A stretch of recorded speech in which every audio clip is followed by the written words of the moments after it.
Hello everybody, welcome to the Gaming Grappler, and for today's video I'm going to be giving you my own review for UFC 268. The Nigerian Nightmare, Kamaru Usman versus Colby Chaos Covington. And for the most part, this fight card, it lived up to the hype. It was a phenomenal fight card. I highly recommend watching it, but in my opinion, it wasn't as good as the pay-per-view before this one, or free if you were in the United States. UFC 267 was a pretty amazing fight card. That was Jan Blachowicz versus Glover Teixeira. And pretty much every fight on that fight card, from start to finish, from prelims to the main event, was just fucking amazing. We saw Khamzat Chimaev make his triumphant return. And the way he just carried Li Jinling across the octagon, like the way you carry your toddler out of the toy section from a store when they start acting up, it was just goddamn amazing. And then we saw Islam Makhachev just flat out steamroll Dan Hooker, a guy that causes a lot of problems for people. Dustin Poirier had like a war with that guy, and Islam Makhachev just made it look like a cakewalk. Now, in my opinion, UFC 268 was also an amazing fight card, but there were quite a few fights on it that were duds. But the fights that were really good were really good. And my only real complaints about the card was that everything that was supposed to happen happened. There were no upsets. However you thought was going to happen pretty much happened. And I'll be getting more into that later when I dissect the fights and what I thought of them. But let's get started. And we're going to start with the tail end of the prelims, the main event of the prelims, which was Alex Pierre versus Andreas Micheleitis. And I think it's pronounced Micheleitis because the guy's Greek. He calls himself the Spartan. And I'm just going to assume that Micheleitis rhymes with Leonidas. But let's just get into this card. So this is the debut fight of Alex Pereira in the UFC. And for those that don't know anything about Alex Pereira, this guy is a kickboxing legend. And he has 2 wins over Israel Adesanya, the current middleweight champ, from when they were in kickboxing together.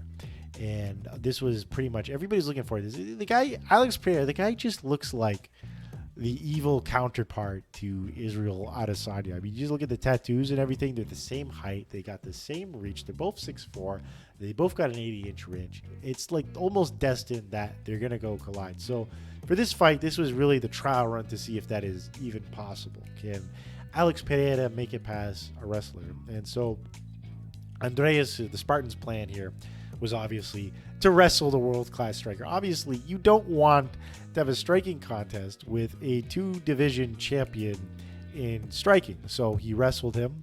And for the first round, he kept Alex Pereira busy, but he was wasting a lot of energy. He was just holding him up against the cage, and he didn't really make anything happen. And somewhere in the first round, somewhere in the clinch, Alex Pereira just launches this punch from close range that, like, I think it destroyed the guy's orbital. Like, we have no way of knowing, but the guy is just so powerful that he can just create that much damage from such close range. And then in the second round, the guy launches a knee. Alex Pereira fires a knee, a jumping switch knee, into the head of Andreas Micheleitis and just knocks him out. Like, talk about having a good debut fight.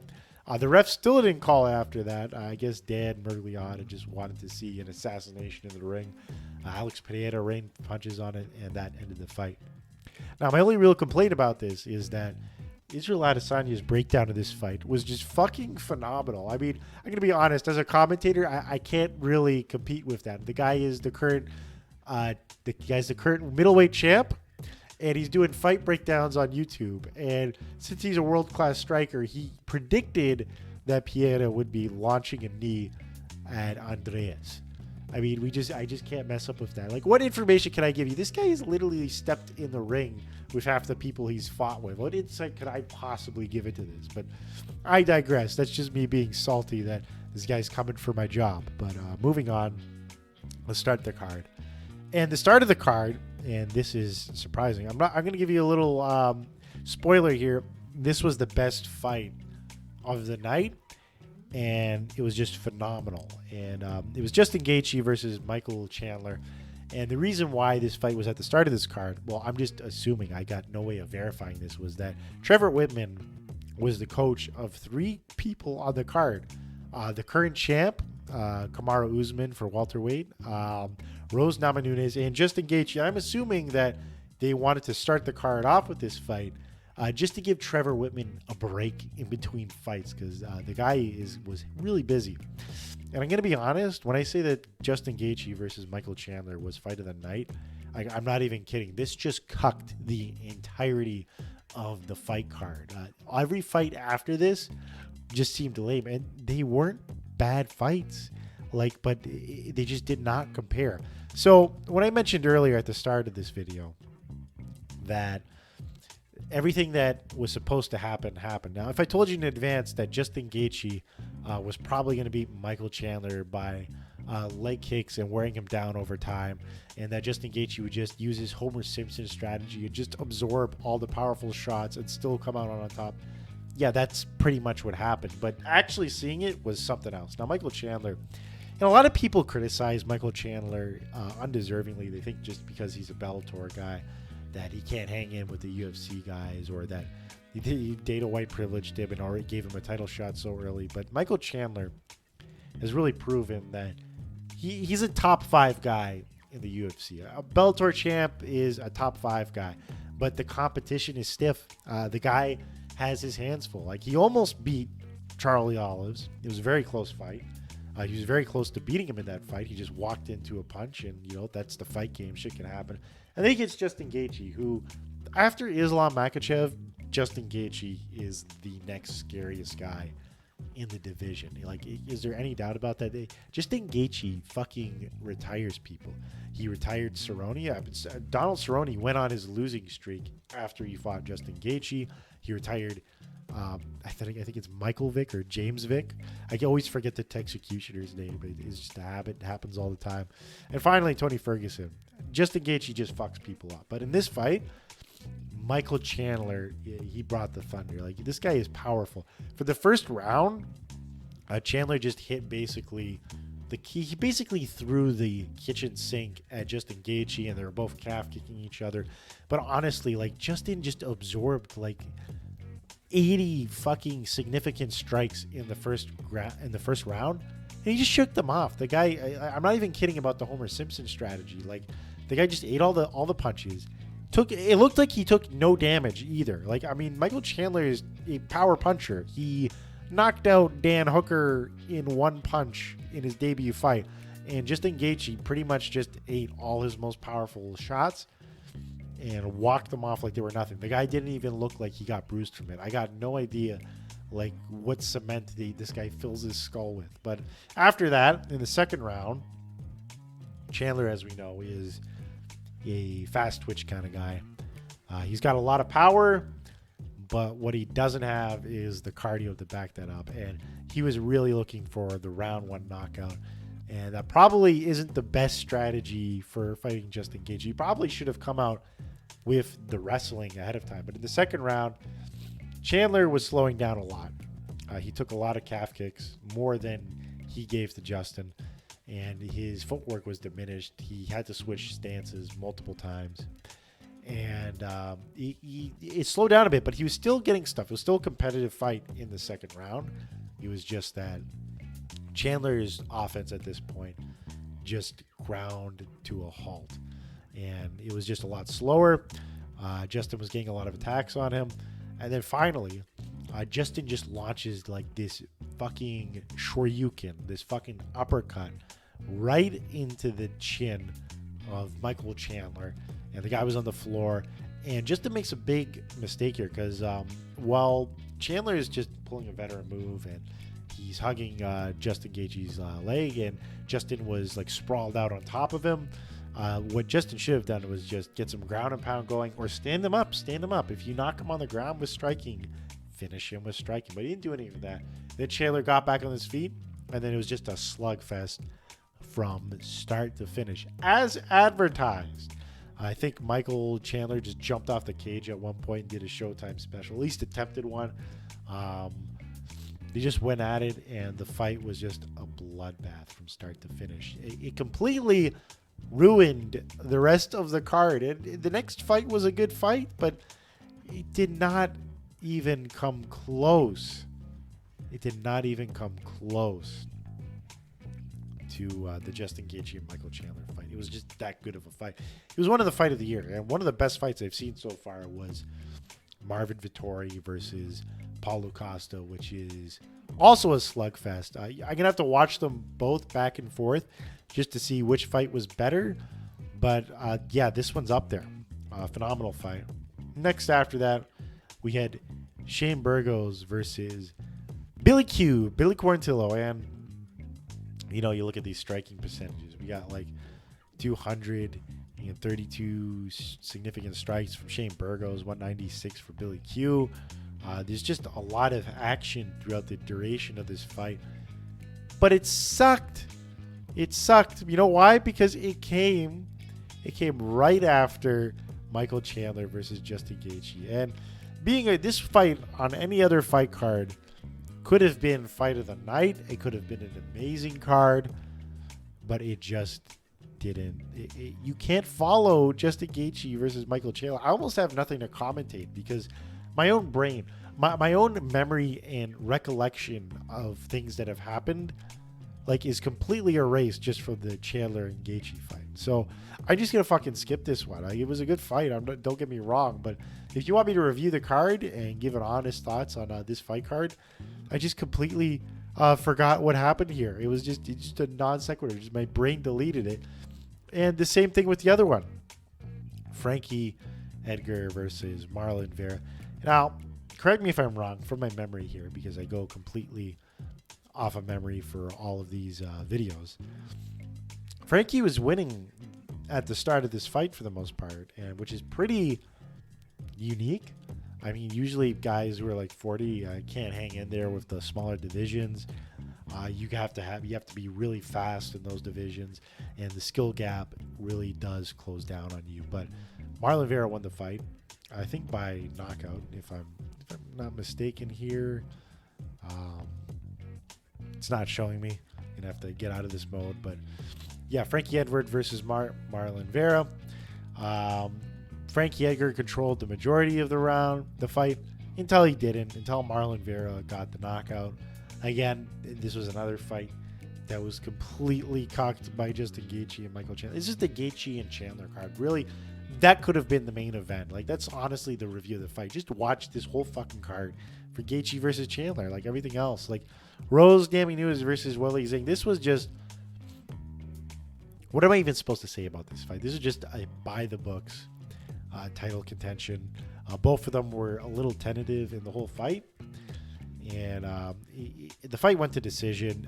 It was back and forth throughout the entirety of the fight, and Rose Namajunas just barely, it was basically thanks to one takedown in the final round, just barely edged out Weili Zhang, and that was the fight. And then we get the final, the main event.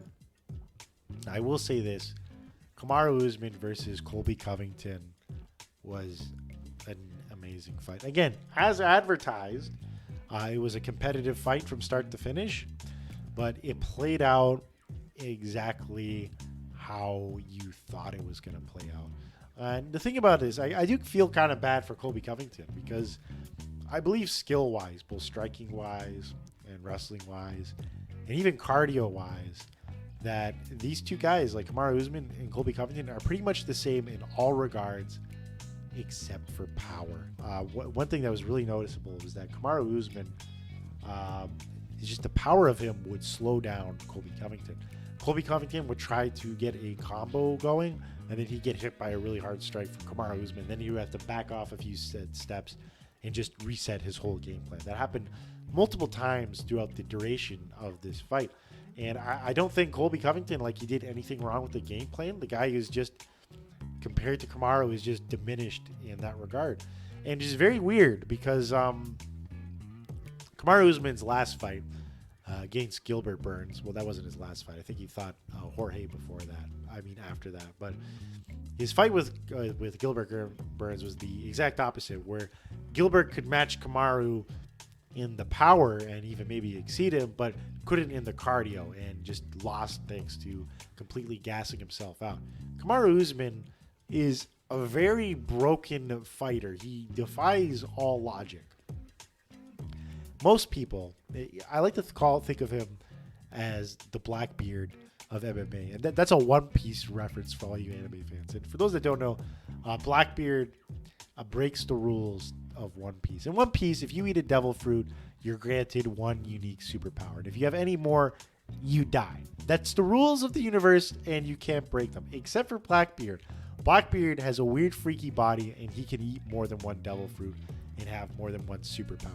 Kamaru Usman is like that. In real life, human beings can be gifted with either power or cardio machines. You're either like Max Holloway or Colby Covington, where you can fight 5 rounds without breaking a sweat and you just keep going like volume.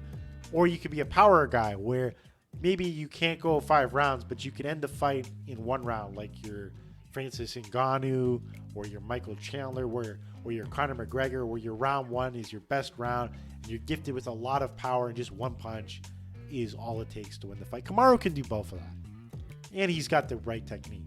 So you have this situation where both these guys are pretty much evenly matched. I think their striking is comparable to one another. Their wrestling is comparable to one another. There was a lot of wrestling in this fight. Colby Covington attempted multiple takedowns. He debatably got a takedown. That's up for debate. Daniel Cormier claims it's a takedown. Again, it's in the air. But Kamaru, I think, even got one on Colby. But the fight in its entire duration, like, again, it was just competitive on the feet. It was competitive in the cardio. It was competitive in the wrestling. But it all fell apart in the power differential. Kamaru Usman had more power than Colby, and as a result, Colby was not able to get a game plan up and going, a successful one. Now, towards the end of the fight, he was having a better 5th round or a better 4th round, but, you know, just the reality of the situation, you know, it sucks for him. After watching this fight, I almost think that, like, you know, Kamaru just looked bigger than him. And I begin to think that maybe it would have been a better idea for Colby just to drop down a weight class. And I know he prides himself as being a natural 170 pounder, but you know what? Like, if you just don't have the tools to compete, like he's a world-class fighter, maybe he would dominate in lightweight. I could really see him in lightweight fighting a really competitive fight with Islam Makhachev or Dustin Poirier or all of those guys. I think he can come out on top and even take the belt. It would be pretty amazing, and I think he's fully capable of doing it, but really, I just can't see a path to victory for him versus Kamaru Usman. That power differential is just nothing to fuck with. And that was pretty much the fight. It was an amazing fight, both those fights, Kamaru Usman and Colby Covington and Michael Chandler. This fight card was front-ended and back-ended, but the middle was pretty boring. And not for anything those guys did. Again, the Shane Burgos and Billy Q fight was also a phenomenal fight. It just, you know, it's a really hard act to follow when it's Chandler Gaethje. So what do I want to see in the future? Khamzat Chimaev versus Kamaru Usman. Fuck everybody else who's waiting on. I know Leon Edwards, he deserves the shot. Like, just get the fuck out of here. You know what? It's got to be Khamzat. Khamzat is the only person in welterweight right now that I can realistically put in front of Kamaru Usman and think, yeah, that guy can actually take the fight and win. That could be a competitive fight. Now, I don't expect Khamzat to steamroll Kamaru Usman, but I do expect a war kind of like Colby Covington and Kamaru Usman the first time. So, without that being said, that's pretty much the end of my review. I think I said pretty much everything I want to say. Now, as for the state of my channel, I do plan on working on more gaming content. I like working on gaming reviews, maybe a few live streams, but as in my own personal situation, I'm really busy with work right now. I don't have the time to edit a monster of a video, but when I do, I'll pump out that content as quick as I can. I will try to make more MMA content since it's more of a podcast type format, and it just involves me sitting in front of a microphone and giving my own stream of consciousness. But I'll keep you guys out there up to date, and I'll try to make as much content as I can. So have a good one, everybody.